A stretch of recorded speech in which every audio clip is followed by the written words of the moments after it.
হে তরুণ যুবকেরা, হে আমার বন্ধুরা, শুনে রেখে দিন বাবা, জেনে রেখে দেন। হে মুসলমান, একটু লক্ষ্য করুন ভাইরা আমার, জায়গাটার নাম হলো দামেস্ক। এই দামেস্ক শহরে ভাইরা আমার একজন গরিব ট্যাক্সি চালক, ট্যাক্সি চালাতে গিয়ে একটা মেডিকেলের ছাত্র, ডাক্তারি পড়া, একটা মেডিসিন ডাক্তারি পড়া ছাত্র তার উপর দিয়ে পিষে দেয়, তাকে অ্যাক্সিডেন্ট করে দেয়। এমন সময় সে ডাক্তারি ছাত্রটা মারা যায়। বন্ধুরা আমার, তরুণ যুবকেরা আমার, ওই ট্যাক্সি চালক তাকে পুলিশে জেলখানায় নিয়ে যায়। ট্যাক্সি চালককে জেলে ভরে দেওয়া হয়, কারাগারে ভরা হয়। গরিব ট্যাক্সি চালক তার ইচ্ছা করে তো আর মারেনি, কিন্তু কোনোভাবে লেগে গিয়েছে। কিন্তু আইন তো আইনের কথা বলবে। হে যুবকেরা, হে আমার মুরব্বিয়ানিরা, ওই ট্যাক্সি চালকের গরিব পরিবার সেই জামানার বড় বড় আলেম ওলামাদের কাছে গিয়ে শরণাপন্ন হলো। সেই জামানায় বা আমার স্টেজে বা আমার মেম্বারে যাকে সিংহ বলা হতো, সেই আওয়াদ, মোহাম্মদ আওয়াদ রহমাতুল্লাহ আলাইহি এর কাছে গেল এবং আলেম ওলামাদের কাছে গেল। হে যুবকেরা, হে আমার মুরব্বিয়ানিরা, শুনে রেখে দিন বাবা, জেনে রেখে দিন বাবা। হে মুসলমান, একটু লক্ষ্য করুন। এমন সময় ভাইরা আমার, তরুণ যুবকেরা, ওই আওয়াদ, মোহাম্মদ আওয়াদ সেই জামানার মস্ত বড় আলেম, তিনি চললেন ওই ভাই আমার মেডিসিনের ছাত্রের পিতা তার কাছে চলে গেলেন, যাতে তিনি তাদেরকে ওই আমার ট্যাক্সিওয়ালাকে একটু ক্ষমার নজরে দেখেন। এই চিন্তা করে ভাই আমার তার কাছে চলে গেলেন। খবর নিয়ে দেখেন মেডিসিনের ওই ছাত্রের পিতা তিনি হলেন সেই সময়কার বড় একজন, তিনি ভাই আমার কোর্টের জাজ, তিনি বড় একজন কোর্টের জাজ, যার ছেলে অ্যাক্সিডেন্ট হয়েছে তার কাছে গেছেন বড় বড় আলেম ওলামারা, যাতে করে ওই গরিব ট্যাক্সি চালককে তিনি ক্ষমা করে দেন এবং তার কেসটা যেন হালকা হয়ে যায়। কারণ গরিব ট্যাক্সি চালক সে তো আর ইচ্ছা করে মারে।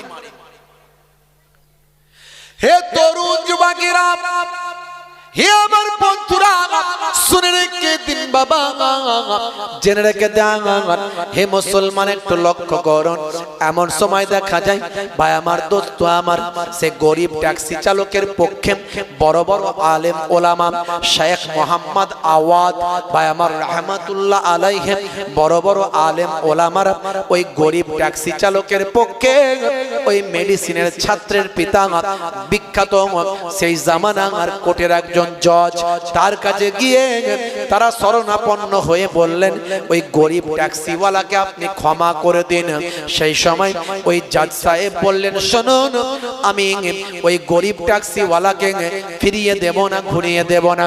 যখন আপনাদের মতো এত বড় বড় আলেম ওলামারা এসেছেন, আপনাদের সম্মানার্থে আমার পিতার যিনি আসামি তিনি তো আর ইচ্ছা করে করেননি, সেটা আমি বিশ্বাস করি, ইচ্ছা করে তো আর অ্যাক্সিডেন্ট হয়নি।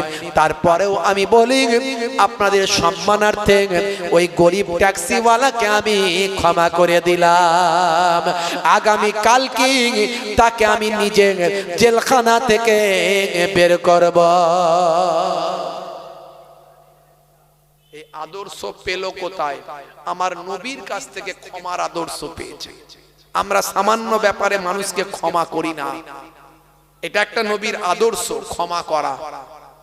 তোমার ক্ষমতা আছে কাউকে শাস্তি দেওয়া, তোমার ক্ষমতা আছে কাউকে পরাস্ত করার, তারপরে তুমি যদি ক্ষমা করো, তুমি হলে সবচেয়ে মহান। জোরে বলুন সুবহানাল্লাহ। এই আদর্শ আমার নবীর কাছ থেকে পাওয়া। হে তরুণ যুবকেরা, হে আমার বন্ধুরা, হে আমার মুরব্বিয়ানিরা, শুনে রেখে দিন বাবা, আজকে মানুষ নিষ্ঠুর হয়ে গেছে। আজকে মানুষ অত্যাচারী হয়ে গেছে, আজকে মানুষ জালেম হয়ে গেছে, মানুষের মনে কোনো দয়া নাই, মানুষের মনে কোনো মায়া নাই। হে তরুণ যুবকেরা, একদিকে আপনাকে যেমন নামাজি হতে হবে, একদিকে আপনাকে যেমন ঈমানওয়ালা হতে হবে, একদিকে আপনাকে যেমন রমজানের রোজাটা রাখতে হবে, একদিকে আপনাকে যেমন হজ যাকাতটা ঠিকঠাক পালন করতে হবে, আর একদিকে আপনাকে তেমন নবীর সুন্নতগুলোকে মান্যতা দিতে হবে, বিশ্ব নবীর সুন্নতের তাবেদারি করতে হবে। হে তরুণ যুবকেরা, ছোটদের স্নেহ, বড়দের সম্মান, পিতামাতার সেবা, স্ত্রীর সঙ্গে ভালো ব্যবহার, পাড়াপতির সঙ্গে হেসে হেসে হেসে হেসে মিষ্টি কথাটা বলতে হবে। ভাই আমার, কাউকে কষ্ট দিলে হবে না, কারোর উপর অত্যাচার জুলুম করলে হবে না। হে তরুণ যুবকেরা, বেশ কয়েক বছর পর ওই জাজ সাহেব ভাই আমার, তার পা দুটো পঙ্গু হয়ে যায়, তার পা দুটো পঙ্গু হয়ে গেছে পক্ষপাত। হে তরুণ যুবকেরা, তার পা দুটো পঙ্গু হয়ে গিয়েছে বাবা, শরীর তার অসুস্থ হয়ে গিয়েছে। তার শেষ ইচ্ছাটা তার সন্তানদের তিনি বললেন, তার অন্যান্য আরো সন্তানদের বললেন, বাবারা আমি একবার আল্লাহর বাইতুল্লাহ যেতে চাই, আল্লাহর বাইতুল্লাহ শরীফে গিয়ে আল্লাহর বাইতুল্লাহ কাবা ঘরটা আমি জিয়ারত করতে চাই। হে তরুণ যুবকেরা, হে আমার বন্ধুরা, তার শেষ ইচ্ছাটা তার পরিবারের ভাইয়েরা, সন্তানেরা তারা নিয়ে গেলেন, তারা স্ট্রেচারে করে আল্লাহর কাবা ঘর ভাই আমার তওয়াফ করাতে লাগলেন। এই তওয়াফ করতে করতে ভাই আমার ওই জাজ সাহেব আইনের বিশেষজ্ঞ ব্যক্তি বাবা, আল্লাহর কাবা ঘরের সামনে স্ট্রেচারে বসে বসে আল্লাহর দরবারে দোয়া চাই, আমার আল্লাহ, আমার মাবুদ, জীবনে কিছু ভালো কাজ করেছি কিনা জানি না, জীবনে কিছু ভালো কাজ আমার আছে কিনা জানি না, কিন্তু তোমার ওলি বান্দা হযরত শেখ আল্লামা আওয়াদ রাহমাতুল্লাহ আলাইহি, তিনি আলেম ওলামাদের নিয়ে যখন আমার বাড়িতে এসেছিলেন, ওই ট্যাক্সি চালককে মাফ করার জন্য সে সময় আমি ক্ষমা করেছিলাম। আমার আল্লাহ, সে সময় আমি ওই ট্যাক্সি চালককে ক্ষমা করে দিয়েছিলাম এবং জেলখানা থেকে তাকে আমি বের করেছিলাম। আমার আল্লাহ, আমার মাবুদ, আমার এই ভালো কাজটা যদি তুমি কবুল করে নাও, সেই ভালো কাজের ওসিলা দিয়ে আমি তোমার বাইতুল্লাহ শরীফের সামনে আমার ঘরে যখন এসেছিল আমি তাকে ক্ষমা করেছি, আমার ঘরে যখন এসেছিল তার কথা আমি শুনেছি, ওই সমস্ত আলেম ওলামারা আমার ঘরে এসেছে, আমি আলেম ওলামাদের ফিরিয়ে দিইনি, ঘুরিয়ে দিইনি, তাদের কথাটা আমি রেখেছি।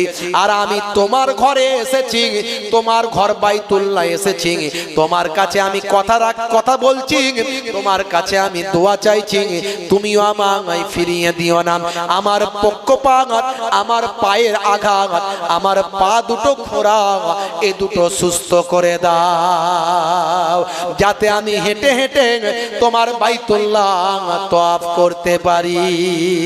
হে তরুণ যুবকেরা, যতক্ষণ না দোয়া কবুল হয় ততক্ষণ ওই ভাই আমার জাজ সাহেব স্ট্রেচারে বসে বসে মাথা নিচু করে আল্লাহর কাবা ঘরের দিকে তওয়াফ করছেন আর দোয়াটা চাইছেন।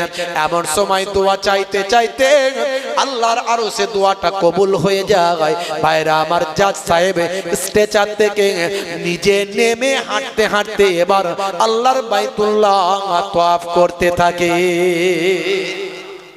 জোরে হবে না? আর জোরে হবে না? ভাইরা আমার, এই যে তিনি ভাই আমার দোয়া চাইলেন, এই যে তিনি দয়া দেখিয়েছিলেন, এই যে তিনি ক্ষমার আদর্শ দেখিয়েছিলেন, আমার আল্লাহ তাকে ক্ষমা করে তার দোয়াকে কবুল করলেন। জোরে বলুন সুবহানাল্লাহ। চেহারাটা নূর হয়ে আছে, কি দেখে এলাম, চেহারাটা নূর হয়ে আছে। সারা জীবন ওলি আউলিয়ারা যে নকশায় চলেছে, ইবাদতের মধ্যে কাটিয়েছেন, নামাজ কাজা করতেন না, নামাজের মধ্যে কাটিয়েছেন। এমনি আল্লাহর ওলি হওয়া যায় না বাবা। দাদা হুজুর মুখে বললে হবে না। দাদা হুজুরের ভাই আমার পোতা, ছেলের ছেলে, তিনি নামাজ পড়ে আল্লাহর ওলি হলেন, বুঝতে পারছেন? আর আমি আপনি মনে করছি দাদা হুজুর করলি মনে জান্নাতে চলে যাব নাকি, নামাজ ছেড়ে দিয়ে? না, নামাজ ছেড়ে দিয়ে দাদা হুজুর হননি, খাজা হুজুর হননি, নিজামুদ্দিন আউলিয়া হুজুর তিনি আল্লাহর ওলি হননি, পীরনগরী হুজুর হননি। নামাজ পড়ে তারা হয়েছে, ইবাদত করে হয়েছে, রাসূলের সুন্নত মেনে হয়েছে। অত সহজ নয়। হে তরুণ যুবকেরা, হে আমার বন্ধুরা, হে আমার মুরব্বিয়ানেরা, শুনে রেখে দিন বাবা। হে তরুণ যুবকেরা, হে আমার বন্ধুরা, নামাজটা হলো সবচেয়ে বড় ইবাদত। তবে নামাজ পড়লেই শুধু হবে না, আবার নামাজ পড়লে আপনি জান্নাতে যেতে পারবেন না। নামাজও পড়ছে, চিটিংবাজিও করছে, দাঁড়িয়ে রেখেছে, ধাপ্পাবাজিও করছে, এমন মানুষ আছে না নাই? নামাজ পড়ে মিথ্যা কথা বলে, আলছেটে বাড়ায়, ওজনে ঠকায়, বাপের নামে মায়ের নামে কেস করে দেয়, ভাইয়ের সঙ্গে মারপিট করে সামান্য জায়গা জমির জন্য ভাই।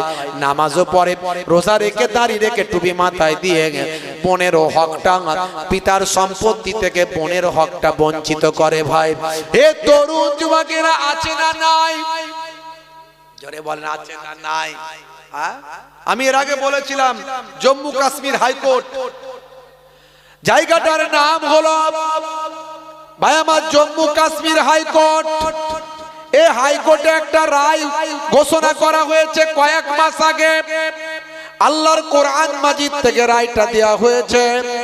হে তরুণ যুবকেরা, হে আমার মুরব্বিয়ানেরা, জম্মু কাশ্মীর হাইকোর্টে একটা বিচার হয়েছে বাবা। হে তরুণ যুবকেরা, যিনি বিচারটা করেছেন তিনি একজন অমুসলিম হিন্দু ভাই। ভাইরা আমার, তার নাম হলো মিস্টার বিনোদ চ্যাটার্জি কোঁর। তিনি জম্মু কাশ্মীর হাইকোর্টে বিচারটা করেছেন বাবা। ভাইরা আমার, তরুণ যুবকেরা, হে আমার মুরব্বিয়ানেরা, একজন মুসলিম যুবক তিনি তার এগেনস্টে তার বোন সেখানে মামলাটা করেছিল। বন্ধুরা আমার শোনেন, 40 বছর আগের পুরানো মামলা, সেই পুরানো মামলার রায়টা দিলেন একজন হিন্দু ভাই। তিনি কেতাব থেকে দিলেন। কোন কেতাব? যে কেতাবটা পৃথিবীর মানুষ পড়ে, পৃথিবীর মানুষের কাছে আলোচিত, পৃথিবীর মানুষের কাছে তোলপাড়, নাসা থেকে ইসরো পর্যন্ত, এশিয়াটিক সোসাইটি থেকে ন্যাশনাল লাইব্রেরি। হে তরুণ যুবকেরা, পৃথিবীর বিভিন্ন গবেষণাগারে যে কেতাব থেকে গবেষণা করা হয়, সেই আল কোরআন থেকে বিচারপতি বিনোদ চ্যাটার্জি কোঁর বোনের সম্পত্তির মামলার শুনানি করলেন। জোরে হবে না? জোরে হবে না? তিনি ওই মুসলিম যুবকটিকে বললেন, আপনি নিশ্চয় একজন নামাজি মানুষ, আপনার মুখে দাড়ি আছে বলে হ্যাঁ। আপনি একজন দাড়িওয়ালা নামাজি মানুষ হয়ে আপনার বোনকে আপনার পিতার সম্পত্তি থেকে বঞ্চিত করেছেন। আজ থেকে 40 বছর আগে আপনি কি হজ করেছেন? বলে হ্যাঁ। তাহলে নিশ্চয় তখন আপনি সেভাবে ধর্ম মানতেন না? বলে হ্যাঁ। এই জন্যই কি আপনি আপনার বোনকে বঞ্চিত করেছেন? বলে হ্যাঁ।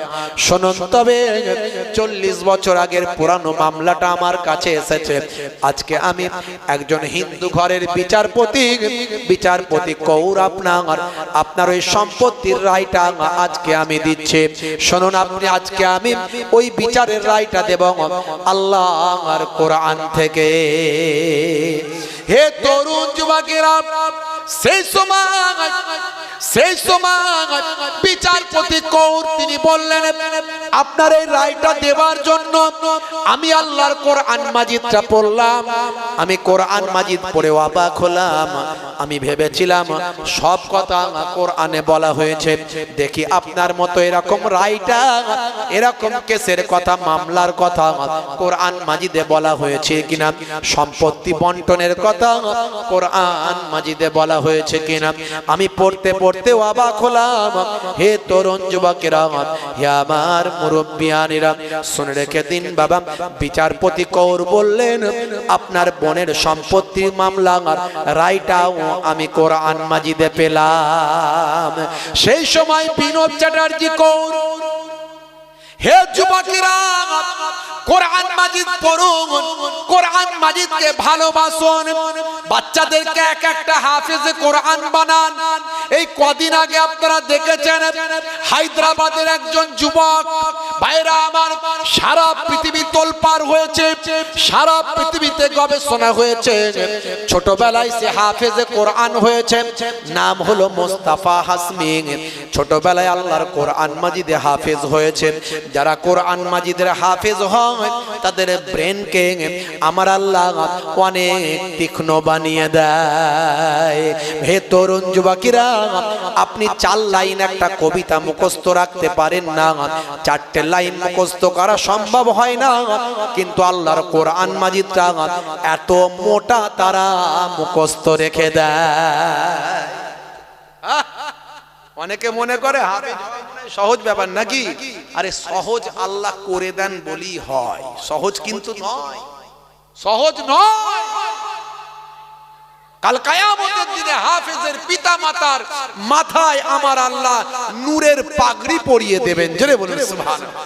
হাফেজে কোরআনদের দাঁড় করিয়ে বলা হবে, শোনো, তোমার খানদানের মধ্যে, পরিবারের ভিতরে এমন 10 জনের নাম তুমি বলো যাদের জন্য জাহান্নাম ওয়াজিব হয়ে গেছে, যারা এতই পাপী লোক যে জাহান্নামে যাবেই যাবে, কিন্তু তোমার যেহেতু আত্মীয়, তুমি তাদের জন্য যদি সুপারিশ করো, আমি আল্লাহ তোমার খাতিরে সেই 10 জনকে জাহান্নামে না দিয়ে জান্নাতি বানিয়ে দেব। হাফেজের সম্মান আল্লাহ দিয়েছেন। আর হাফেজরা শুধু মুখস্থ করে, আর আলেম যারা, তারা হলো কোরআন মাজিদ পড়লে ব্যাখ্যা করতে পারে, অর্থ বুঝতে পারে, কি লেখা আছে বোঝার ক্ষমতা আছে, প্রত্যেকটা ওয়ার্ড মিনিং তারা জানে। কোরআনের ইন্না মানে কি, লা মানে কি, মা মানে কি, কেন মোজারে হলো, কেন মাজহুল হলো, কেন মারুফ হলো, কেন এখানে হরফে মুশাব্বা বিল ফেল এলো, এখানে জারের পর মাজরুরটা কেন জের হলো, সব তারা জানেন। এই জন্য আলেমে হাক্কানীদের বলা হবে। হাফেজদের ক্ষেত্রে 10 জনকে বলেছি, আর আলেমে হাক্কানীদের ক্ষেত্রে বলছি, তোমার যাকে ইচ্ছা, যতজনকে ইচ্ছা সুপারিশ করো, তোমার খাতিরে আমি জাহান্নামে না দিয়ে তোমার খাতিরে তাদের সবাইকে জান্নাতি করে দেব। জোরে হবে না? ভাইরা আমার, এই মাদ্রাসা হাফেজ কোরআন তৈরি হচ্ছে। আপনার একটা ছেলেকে হাফেজ করুন। মোস্তফা হাসমি হায়দ্রাবাদের যুবক, প্রথমে হাফেজে কোরআন হলো, আল্লাহ তার এত মেধা দিল, সে বলে এবার আমি জয়েন্ট এন্ট্রান্স পরীক্ষা দেব, এবার আমি মেডিকেলে বসবো। তারপরে সে মেডিকেলে পরীক্ষা দিল, দিয়ে আবার এমবিবিএস ডাক্তার হয়ে গেল। তারপরে বললো না, আমি দেশের সেবা করব। এখন আমার ঘরের, মুসলিম ঘরের মানুষেরা, বয়স্ক মানুষ, বৃদ্ধ মানুষ, অফিস আদালতে গেলে অনেক সমস্যার সম্মুখীন হন। তাদের এই দাড়ি টুপিওয়ালা মানুষগুলোকে অনেকে মনে করে, দর বাবু কোথা থেকে কি এলো, এরকম অনেক ক্ষেত্রে ফিল করেন।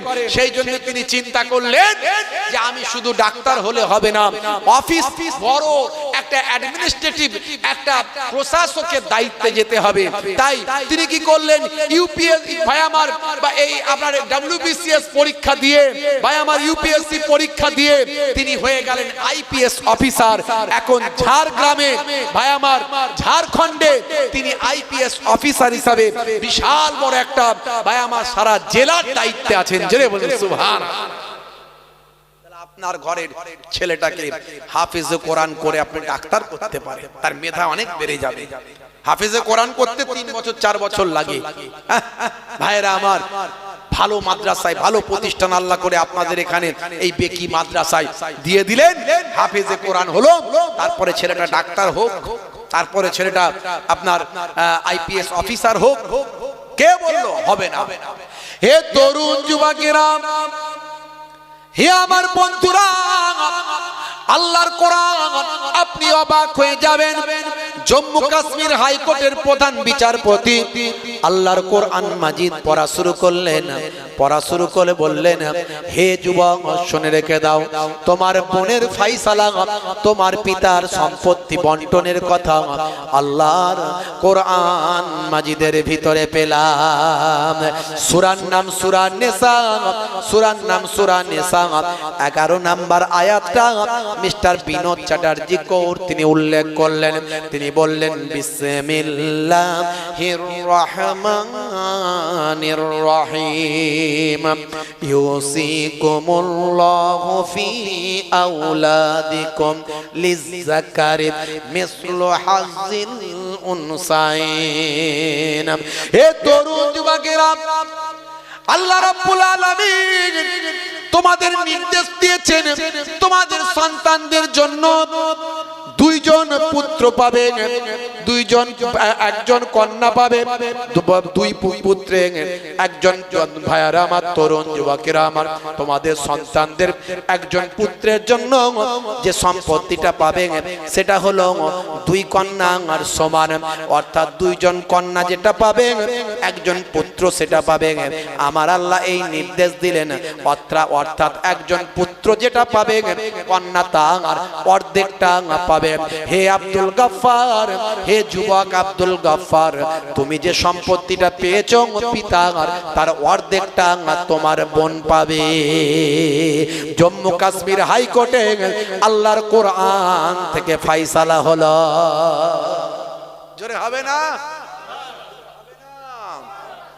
ভাইরা আমার, তরুণ যুবকেরা আমার, আপনি অবাক হয়ে যাবেন। কোরআনের ফয়সালা, কোরআনের নির্দেশ আপনাকে আবির্ভূত করবে। পৃথিবীর মানুষ আজকে অবাক। কেসিয়া স্কেলে থেকে টাইসন, গ্যারি মিলার থেকে জেনিফার মাইকেল জ্যাকসন, ডিউ ডেভিস, মিস্টার ব্রেইল, পৃথিবীর বিখ্যাত বিখ্যাত ওয়াথার পণ্ডিতের আজকে কোরআনে মুগ্ধ, কোরআনের প্রেমিক, আমার নবীর শিষ্য। জোরে বলুন সুবহানাল্লাহ। হে তরুণ যুবকেরা, হে আমার বন্ধুরা, হে আমার মুরব্বিয়ানিরা, শুনে রেখে দিন বাবা, জেনে রেখে দেন। হে যুবকেরা, হে আমার মুরব্বিয়ানিরা, শুনে রেখে দিন বাবা, জেনে রেখে দেন। হে মুসলমান, একটু লক্ষ্য করুন, জায়গাটার নাম হলো দামেস্ক। এই দামেস্ক শহরে ভাইরা আমার, তরুণ যুবকেরা, একটা গরিব ট্যাক্সি চালক ট্যাক্সি চালায়। ট্যাক্সি চালাতে চালাতে হঠাৎ করে একজন মেডিকেল ডাক্তারি ছাত্রের উপর দিয়ে চলে যায়। ডাক্তারি ছাত্রটা তৎক্ষণাৎ মারা যায়। বেশ কিছু বছর আগের ঘটনা বলছি। বাস্তব উদাহরণগুলো আমি এই জন্য দিই যাতে করে আপনি বাস্তববাদী মানুষ। আমি আপনাকে কাল্পনিক উদাহরণ দেব না, কাল্পনিক কথা আমি বলতে পছন্দ করি না। ঐতিহাসিক কথা হলে বলি, আর না হলে বৈজ্ঞানিক কথা হলে বলি, যাতে করে আপনার ঈমানটা মজবুত হয়। পৃথিবীর মানুষ আজকে অবাক হয়ে যায়। হে তরুণ যুবকেরা, আমি কোরআন মাজিদের অনেক উদাহরণ দিয়েছি, নবীর হাদিসের অনেক উদাহরণ দিয়েছি। আমি যখন কেরালায় গিয়ে বললাম, কেরালার সবচেয়ে বেশি শিক্ষিত মানুষগুলো তারা অবাক হয়ে গেল। তারা বলে, কত সুন্দর করে কোরআনের উদাহরণগুলো আপনি দিচ্ছেন। আমি বারবার কোরআনের এক্সাম্পল গুলো দেওয়া শুরু করলাম।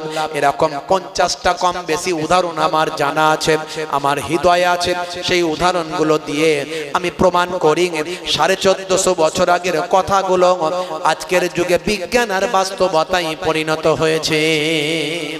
হে তরুণ যুবকেরা, বন্ধুরা আমার, শোনেন, 1450 বছর আগে আল্লাহর নবী আল্লাহ রাসূল জানিয়ে দিয়েছেন, হে দুনিয়ার মানুষ শুনে রেখে দাও, তোমরা মানুষের প্রতি ক্ষমা করো, দয়া করো, আখলাক চরিত্রকে বদলাও। শুধু নামাজ পড়লেই জান্নাতে যেতে পারবেন না, নামাজ তো পড়তেই হবে। নামাজ না পড়ে জান্নাতে যাওয়া যাবে না। তবে শুধু নামাজ পড়লেই হবে না, রোজা রাখলেই হবে না, শুধু কালেমা পড়লেই হবে না, শুধু কেবলমাত্র ভাই আমার জাকাত দিলেই হবে না। আপনি না কত মানুষকে দেখবেন নামাজও পড়ে, চিটিংবাজিও করে, দাঁড়িয়ে রেখে ধাপ্পাবাজি করছে, নামাজ রোজা রেখে আল ছেটে বাড়াচ্ছে, ওজনে ঠকাচ্ছে, পিতামাতাকে কষ্ট দিচ্ছে, বউকে পিটছে, আছে না নাই? মুসলমানের ছেলে আছে, স্ত্রীর সঙ্গে মামলা, ঘন ঘন শুধু বউকে কষ্ট দেয়, বউকে পেটে, হুই কথাতেই ডিভোর্স, আছে না নাই? ইসলামে তালাক সবচেয়ে নিকৃষ্ট জায়েজ, আল্লাহর আরশ পর্যন্ত নারাজ হয়। আপনার স্ত্রীর সঙ্গে আপনাকে ভালো ব্যবহার করতে হবে। আল্লাহর নবী মাঝে মাঝে ঘরটা নিজে হাতে ঝাড়ু দিতেন, ইয়াকুনু ফি মাহনাতে আহলিহি ওয়া ইয়াকুমুল বাইতা। নবী আমার ঘরটা মাঝে মাঝে ঝাড়ু দিতেন, স্ত্রীর সঙ্গে ছোট ছোট কাজগুলো করতেন। ওয়া ইয়াহমিলু বিজাতিম মিনাস সুক, নবী আমার বাজারটা নিজে হাতে করে নিয়ে আসতেন। জোরে বলুন সুবহানাল্লাহ। তা আপনি যদি মাঝে মাঝে ঘরটা ঝাড়ু দেন, কই গো ফুলটুসির মা তোমার শরীরটা খারাপ, আমি একটু ঝাড়ু দিয়ে দিচ্ছি, তুমি একটু রেস্ট নাও, তো ভালো না খারাপ? ভালো। এই বলে ভালো। আচ্ছা বউকে বলবেন, কই গো তুমি একটু রেস্ট নাও, আমি একটু ঘর ঝাড়ু দিচ্ছি, ভালো তো নাকি? মাশাআল্লাহ, এখানকার লোক তো খুবই ভালো, তাই বলছে ভালো। না হলে বলবে হুজুর এটা আবার হয় নাকি, আমি ঘর ঝাড়ু দেবো বউ শুয়ে থাকবে। কই গো ফুলটুসির মা তোমার শরীরটা একটু খারাপ, তা আমি একটু তরকারিটা কেটে দিচ্ছি, আলুটা ছিলে দিচ্ছি, তুমি একটু রেস্ট নাও, কি ভালো তো নাকি? ভালো তো না খারাপ? জোরে বলেন। সবাই বলছেন ভালো তো নাকি? আই মায়েরা শুনছে, কাল থেকে বলবে হুজুরের কাছে ভালো বলে এসছো, শরীরটা আমার খারাপ, একটু আলুটা কাটো, ঘরটা ঝাড়ু দাও, ওখানে বলে এসছো ভালো। কি কথা ঠিক না ভুল? কিছু ভালো তো নাকি না খারাপ? মাশাআল্লাহ, এখানকার মানুষ সত্যি ভালো। মাশাআল্লাহ, আল্লাহ কবুল করেন, বলো আল্লাহুম্মা আমিন। আচ্ছা যদি মাঝে মাঝে ঘরটা একটু ঝাড়ু দেন বা স্ত্রীর সঙ্গে আলুটা ছিলে দেন, প্রেম বাড়বে না কমবে? একটু বলেন তো দেখি। কতটা বাড়বে? অনেকটা। ফেভিকল আটা বোঝেন? ফেভিকল আটা আগুল কেটে ছিঁড়ে চলে যাবে, কিন্তু আটা ছাড়বে না। কথা ঠিক না ভুল? বুড়ো বুড়ি হয়ে যাবেন, প্রেম কিন্তু কমবে না। নবী 1450 বছর আগে প্রেম শিখিয়েছে, আর এখনকার মুসলমানের ছেলে শাহরুখ খান সলমান খানের কাছ থেকে প্রেম শিখেছে। শাহরুখ খান সলমান খানের কাছ থেকে প্রেম শিখেছে, হাত কেটে ফাঁক করে দিচ্ছে, আই লাভ ইউ, তোমার জন্য জীবন দেব, রেল লাইনে মাথা দেব, বিষকে মরে যাব, পটলডাঙ্গায় চলে যাব, সর্বনাশ করেছে। বুঝতে পারছেন? যত প্রেম সব বিয়ের আগে। বাপ বলে তাড়াতাড়ি ছেলেকে বিয়ে দে, নালে মরে যাবে, তাড়াতাড়ি বিয়ে দে। লোকে বলে হারাই 19 বছর 20 বছর বয়স, বিয়ে দিলে বউকে খাওয়াবে, কি বলে খাওয়াবে, পরে বাঁচুক তবে তো খাওয়াবে। তো বিয়ে টিয়ে হলো, 2-3 বছর যেতে না যেতে দুটো একটা বাচ্চা কাচ্চার বাম্মা হলো। রাত্রে 9টার সময় ঘরের পাশ দিয়ে যখন লোকে যায়, ঘরের ভিতর থেকে 220 আর 440 আওয়াজ হয়, ঢিসুম ঢাসাম ঢিসুম ঢাসাম। বলে কি হলো? বলে তৃতীয় বিশ্বযুদ্ধ শুরু হয়ে গেছে, ঘুষি ঘাসা চলছে। বলে এত প্রেম ছিল যে, বলে সব প্রেম আর আছে, সব প্রেম কোনটা দিয়ে চলে গেছে। বুঝতে পারছো? আসলে শাহরুখ খানের কাছ থেকে প্রেম শিখেছে, সলমান খানের কাছ থেকে প্রেম শিখেছে।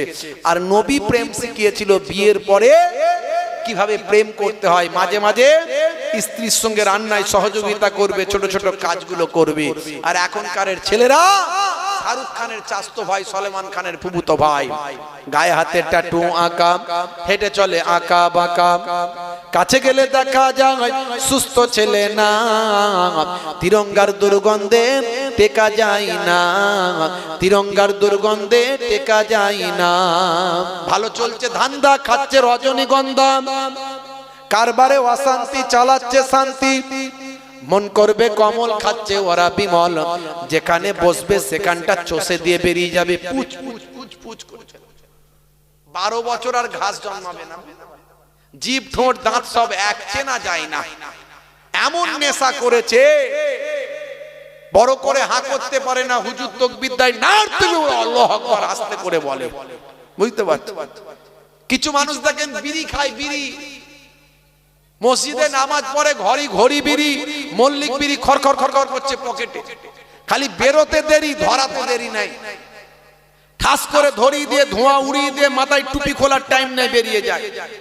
রমজান মাসে রোজার আগে কষ্ট করে সারা দিন খাই না, সারা দিন কোন রকমে চালিয়ে দেয়, সন্ধ্যাবেলা আজানের সময় মহা বিপদ হয়। বলে কি হলো? বলে আজান যখন দিচ্ছে তখন চিন্তা করছে পানি খাবো না বিড়ি খাবো, পানি খাবো না বিড়ি খাবো। বুঝতে পারছো? মারাত্মক নেশা। টয়লেটে গেলে বিড়ি আর দেশলাই নিয়ে ঢোকে, ওপরের ধোঁয়া না মারলে নিচের মাল ক্লিয়ার হয় না। এমন লোক আছে না? নাই। আসলে নার্ভের সঙ্গে অ্যাডজাস্ট হয়ে গেছে তার নেশা, বুঝতে পারছেন? জলসার দিনে জলসা কমিটির ছেলে যারা খায় ওদের টেম্পার বেড়ে যায়, অন্যদিন 10টা খেলে সেদিনে 30টা চালায়, দুটো তিনটে করে খায়।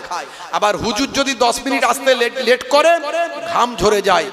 যেই গাড়ি থেকে নামছি দূর থেকে জলসা কমিটির ছেলে ছুটে ছুটে আসছে আর আওয়াজ দিচ্ছে, হুজুর আসসালামু আলাইকুম, আমি সর্বনাশ করেছে, মুখে মাল ভরে রেখেছে রে, বুঝতে পারছেন? মারাত্মক ব্যাপার। আর আমার তো খুব গন্ধ লাগে, বুঝতে পারছেন? গায়ের পাশে এলে, কাছে এলে মনে হয় বমি হয়ে যাবে। তো যাই হোক, মুসাফা করছে, আমি মুখটা ঘুরিয়ে নিয়ে মুসাফা করি। আবার কানের কাছে এসে যখন বলে হুজুর দোয়া করবেন, ওই ভাই দোয়া পরে হবে, একটু দূর থেকে কথা বলো, দূর থেকে বলো। 1450 বছর আগে আল্লাহর নবী বলছেন নেশা হারাম, নেশা হারাম। 1450 বছর আগে আল্লাহর নবী বলছেন কুল্লু মুসকিরিন হারাম, প্রত্যেক নেশা হলো হারাম। আপনি নেশা কেন করবেন? বলে নেশা না করলে হুজুর বেটা ছেলে হওয়া যায়? নেশা না করলে বেটা ছেলে হওয়া যায়? বলে আমাকে, আমি বলি আমাকে কি দেখছো, মেয়ে ছেলে দেখছো না কিনা বেটা ছেলে দেখছো? বলে বেটা ছেলে। তো আমার তো কোনো নেশা নাই। ভাইরা আমার, তরুণ যুবকেরা আমার, মুরব্বিয়ানেরা আমার, নেশা থেকে বাঁচুন। 1450 বছর আগে আল্লাহর নবী যে কথাগুলো বলেছে শুনুন। কদিনের দুনিয়া, আজ মরে গেলে কাল 2 দিন হয়ে যাবে, 3 দিন পরে কেউ খবর রাখবে না। একটু ভাবুন, চিন্তা করুন, নবী পাকের আদর্শের কথা চিন্তা করুন। وقال الله تعالى أيضا في كتابه مخبرا أطيعوا الله وأطيعوا الرسول وأولي الأمر منكم فإن تنازعتم في شيء فردوه إلى الله والرسول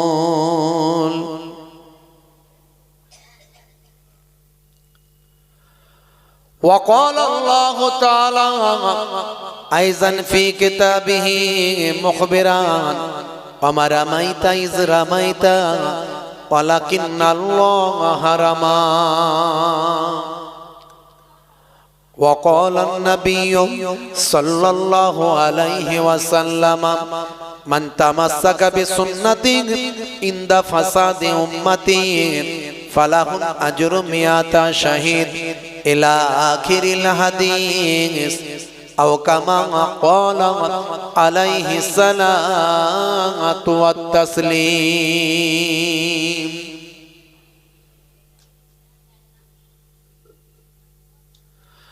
وقال النبي صلى الله عليه وسلم لا يؤمن أحدكم حتى أكون أحب إليه من والده وولده والناس أجمعين إلى آخر الحديث أو كما قال عليه الصلاة والتسليم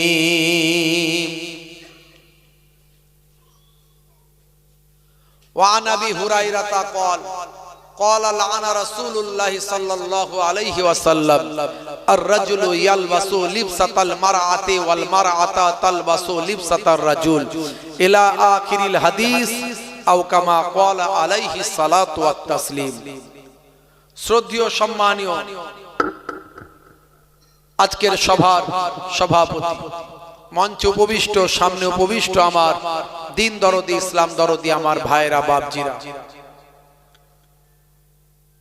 আমি মোহেবুল্লাহ হুসাইনি আপনাদের খেদমতে এসেছি বহু দূর থেকে, মুসাফির হালাত, আপনাদের পীরের ঘরের আওলাদ, 2 দরবারের মেহমান, ফুরফুরা শরীফ ছোট হুজুর পীর কেবলা রহমাতুল্লাহ আলাইহির মেয়ের ছেলে নাতি, মায়াপুর পীরনগরী হুজুর পীর কেবলা রহমাতুল্লাহ আলাইহির ছেলের ছেলে পৌত্র, 2 দিক থেকে কুরাইশ খানদান, আহলে বায়াতের খানদানের নগণ্য খাদিম হিসেবে আপনাদের খেদমতে এসেছি। খুব সংক্ষেপে কিছু আলোচনা, লম্বা চওড়া নয়।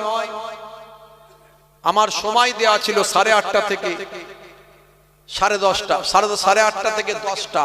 আমি দাওয়াত নিচ্ছিলাম না, কারণ আমার বহু আগে থেকে অন্য জায়গায় প্রোগ্রাম নেওয়া আছে, আমডাঙ্গা থেকে ওইদিকে বহু দূর।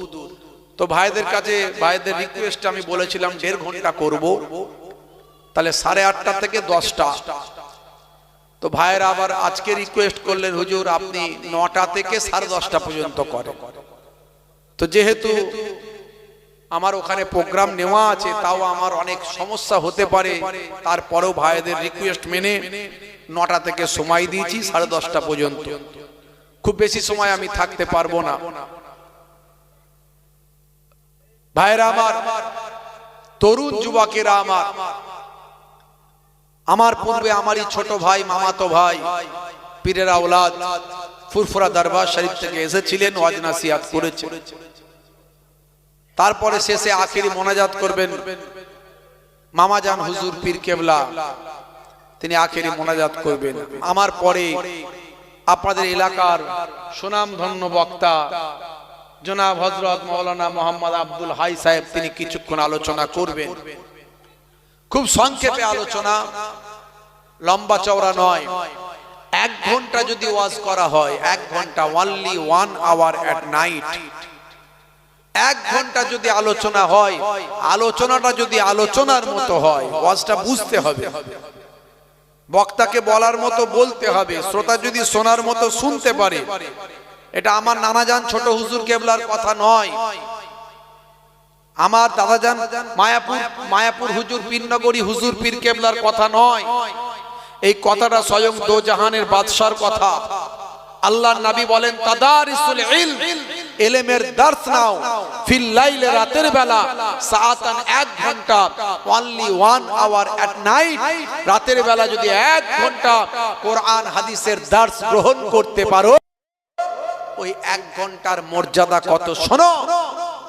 ওই 1 ঘন্টার মর্যাদা হলো খায়রুম মিন আহিয়াইহা, সারা জীবন যত নফল ভালো কাজ করেছো তার থেকে 1 ঘন্টা ওয়াজ শোনা অনেক ভালো। জোরে বলা গেল না সুবহানাল্লাহ? আর জোরে হলো না?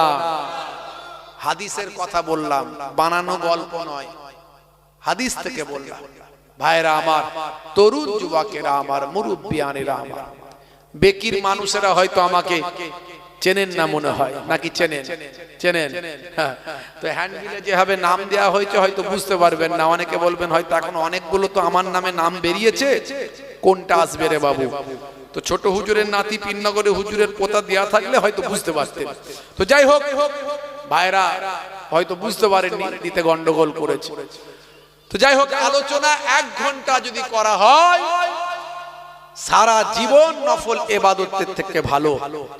তো আলোচনাটা আলোচনার মতো হবে।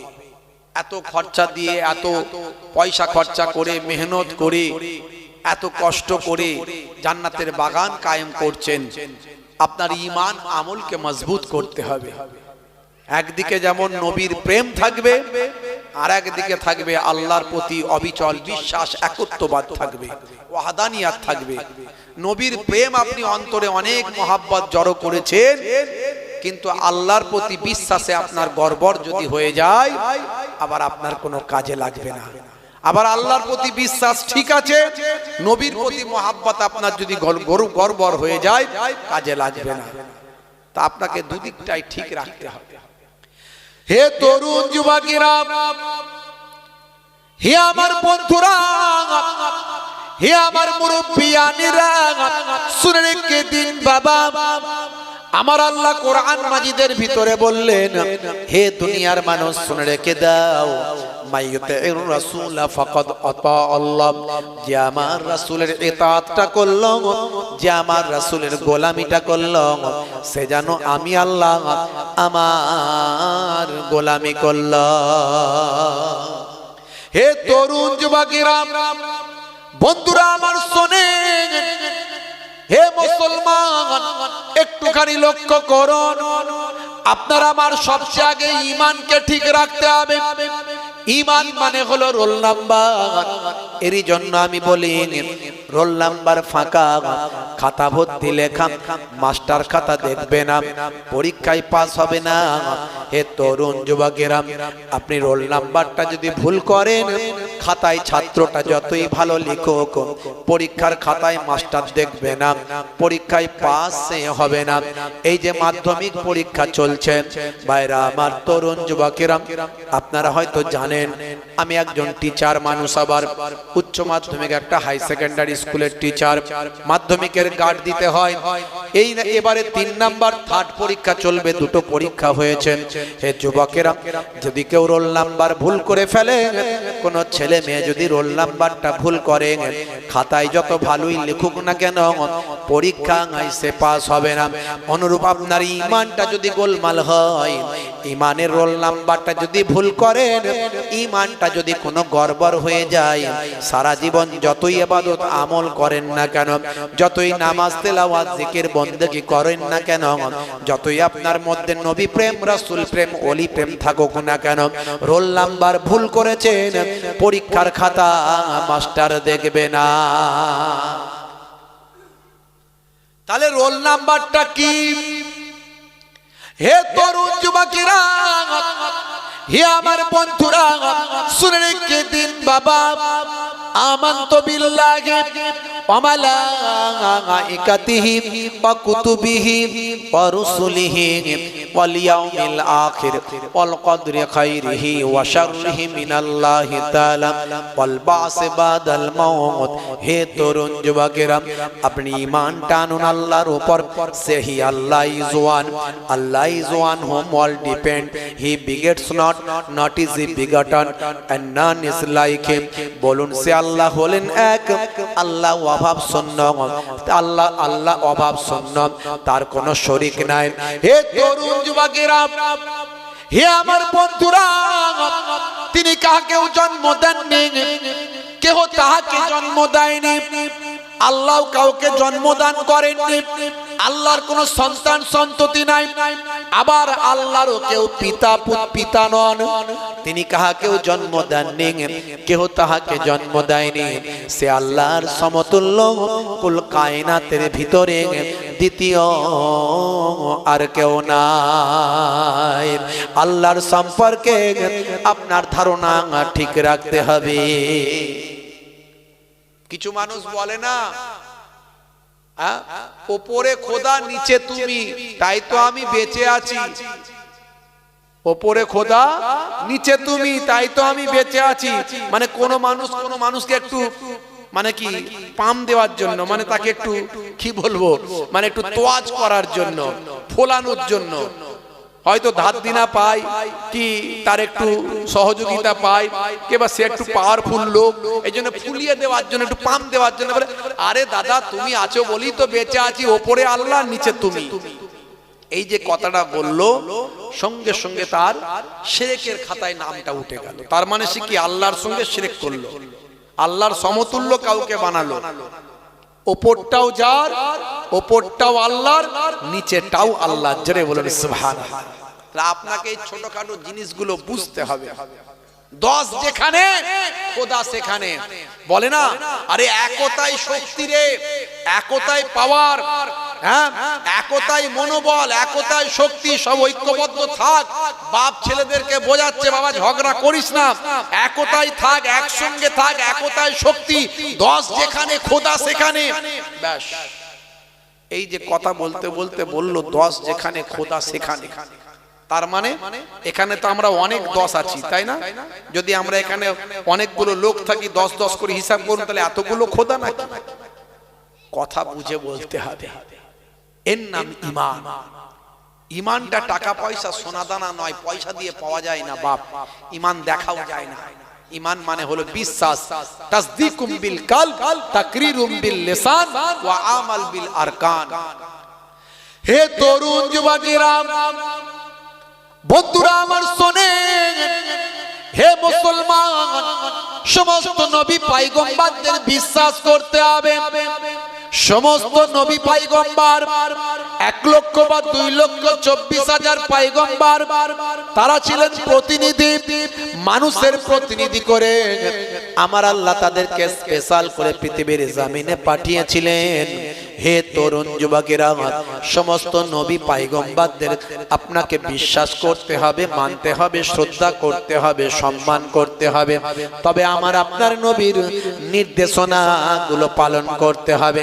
সমস্ত নবীদের নির্দেশনা যা ছিল, সমস্ত নবীদের নির্দেশনা যদি আমার নবীর নির্দেশনার সঙ্গে থাকে ঠিক আছে, না হলে আমার আপনার নবীর নির্দেশনায় আপনারা আমার কাছে প্রাধান্য পাবে।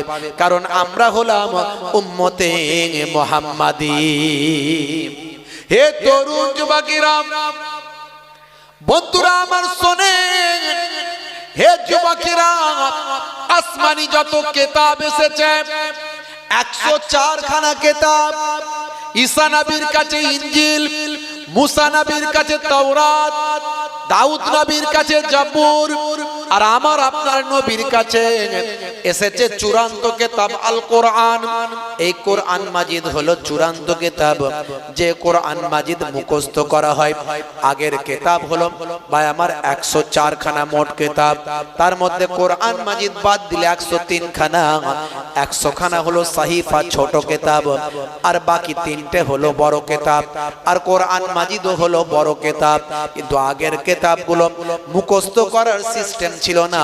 তাই আগের কিতাবগুলোকে মানুষ বিকৃত করে নিজেদের স্বার্থের জন্য ব্যবহার করেছিল, স্বার্থ সিদ্ধি করেছিল, তাদের দিনগুলো সব ধ্বংস হয়ে গিয়েছিল।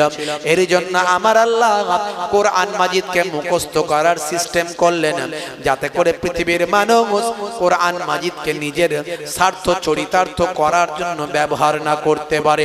কোরআন মাজিদকে আমার আল্লাহ মুখস্থ করার অনুমতি দিলেন।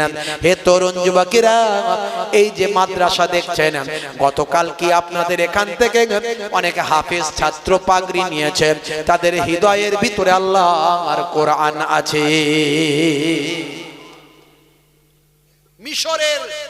মিশরের বিখ্যাত ভাই আমার বাদশাহ ছিলেন, তিনি রাজা, মিশরের president doctor Morsi. Doctor Morsi যখন জেলখানায়, তাকে অন্যায়ভাবে তিনি ন্যায়ের পক্ষে কথা বলেছিলেন। আমেরিকা ব্রিটেনের আমেরিকার চক্রান্তের শিকার হয়ে তাকে জেলখানায় ঢুকতে হয়েছিল। জেলখানায় যখন তাকে দেওয়া হয়েছিল, তিনি দীর্ঘদিন ধরে জেলবন্দি।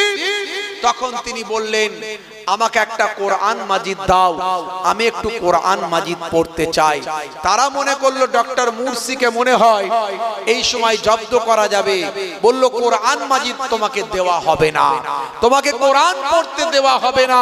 তখন ডক্টর মুরসি বলেছিলেন, শোনো, তোমাদের নিশ্চয় জানা নাই আমি হলাম হাফেজে কোরআন, আমার হৃদয়েই তো কোরআন আছে।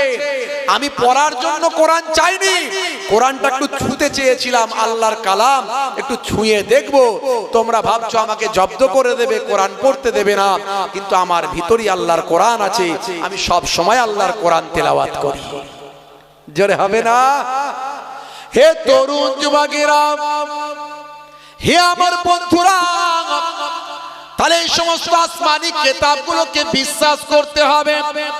তার সঙ্গে সঙ্গে ভাগ্যে ভালো মন্দ যা কিছু হয় আপনাকে বিশ্বাস করতে হবে। ভাগ্যে ভালো মন্দ যা কিছু হয় আল্লাহর পক্ষ থেকে হয়, বিশ্বাস করতে হবে। কিয়ামতের দিনটা বিশ্বাস করতে হবে, জান্নাত জাহান্নাম বিশ্বাস করতে হবে। এত কিছু যদি বিশ্বাস করেন, তবে আপনি আপনার ঈমান আছে, ঈমানদার বলে প্রমাণিত হবেন। হে তরুণ যুবকেরা, বন্ধুরা আমার শোনেন, হে যুবকেরা, হে আমার মুরব্বিয়ানেরা, আপনাকে আমাকে আমার আপনার নবীর সুন্নত গুলোকে এবার মানতে হবে, আল্লাহর নির্দেশনা গুলো মানতে হবে। আল্লাহর নির্দেশনার মধ্যে সবচেয়ে বড় নির্দেশনা হলো নামাজ। সবচেয়ে বড় নির্দেশনার নাম কি? জোরে বলেন, নামাজ। আমার আল্লাহ 82 বার নামাজের কথা বলেছেন। সারা জীবন ধরে ওয়াজ শুনলেন, সারা জীবন ধরে নবী প্রেম নবী প্রেম করলেও, সারা জীবন ধরে অলি প্রেম করলেও যদি নামাজ ছেড়ে দেন আপনার কোনো প্রেম কাজে লাগবে না। যতই দাদা হুজুর বলে চিৎকার করি, আপনি যদি বেনামাজি হয়ে মারা যান, ইচ্ছাকৃতভাবে নামাজ যদি ছেড়ে দেন, দাদা হুজুর আপনাকে চিনতে পারবে না। শুনতে অপ্রিয়। আমি যদি এই কথাটা বলতাম যে নামাজ না পড়লো দাদা হুজুর করলা, দাদা হুজুর আমাদের বাঁচিয়ে নেবে, অনেক মানুষ খুশি হয়ে যেত, হয়তো অনেক মানুষ হয়তো খুশি হয়ে যেত যে এই কথাটা বললে, ও দারুণ কথা বলেছে, এই হুজুর জিন্দাবাদ। এরকম হুজুর তো দরকার, তাই না? ফজরের নামাজ পড়তে খুব কষ্ট, আমি যদি বলে দিই যে ভাই ফজরের নামাজ পড়তে খুব কষ্ট, ওই নামাজটা মাঝে মাঝে বাদ দিলেও হবে, অসুবিধা নাই, তা আমার ভক্ত ভালোবাসার লোক কিছু বাড়বে না কমবে? বেড়ে হ্যাঁ, কিন্তু এমনি অপ্রিয় কথা বলতে পারবে না, হক কথা বলতে হবে, নাহলে আল্লাহ আমাকে ছাড়বে না। অত সহজ নয়। দাদা হুজুর এমনি দাদা হুজুর হয়নি, ইবাদত করে দাদা হুজুর হয়েছে। জোরে হবে না? জোরে হবে না? আজকে আমার এক মামা জান ইন্তেকাল করেছে, আপনারা জানেন জি, হ্যাঁ, বড় হুজুর পীর কেবলা রাহমাতুল্লাহ আলাইহি কাইয়ুমুজ জামান, মস্ত বড় ওলি, দ্বীনের খাদেম, যিনি বহু মাদ্রাসা মসজিদ মক্তব দ্বীনের খেদমত যিনি বহু করেছিলেন, ভাই আমার, যাকে কাইয়ুমুজ জামান বলা হতো। বুঝতে পারছেন? মুজাদ্দিদুজ জামান, যে বড় হুজুর পীর কেবলা রাহমাতুল্লাহ আলাইহির কথা বলেছিলেন, বাবারা, দুনিয়ার আলেম ওলামারা তারা কেতাবি ওয়াজ করে, আর আমার বড় সাহেবজাদা বড় হুজুর পীর কেবলা রাহমাতুল্লাহ আলাইহির কথা বড় দাদা হুজুর কেবলা বলেছিলেন, বাবা, আমার বড় সাহেবজাদা আসমানি ওয়াজ করে। জোরে হবে না? ভাইরা আমার, ওনার সাহেবজাদাদের মধ্যে ছোট সাহেবজাদা, জি হ্যাঁ, সম্পর্কে আমার মামাজান হবেন, যেহেতু আমি ছোট হুজুর কেবলার মেয়ের ছেলে আর উনি বড় হুজুর কেবলার ছেলে, তা আমার মামা হচ্ছে, বুঝতে পারছেন? তো মাশাআল্লাহ, ছোট মামাজান তিনি, ওনার ভাইদের মধ্যে ছোট ছিলেন হযরত পীর আল্লামা শাহ সুফি আব্দুল্লাহ সিদ্দিকী রাহমাতুল্লাহ আলাইহি। তিনি ইন্তেকাল করেছে। আসার সময় ওখান থেকে ঘুরে এলাম, আগামী কাল জুম্মা নামাজের পর জানাজা হবে, আপনারা পারলে যাবেন এখান থেকে ইনশাআল্লাহ। ভাইরা আমার,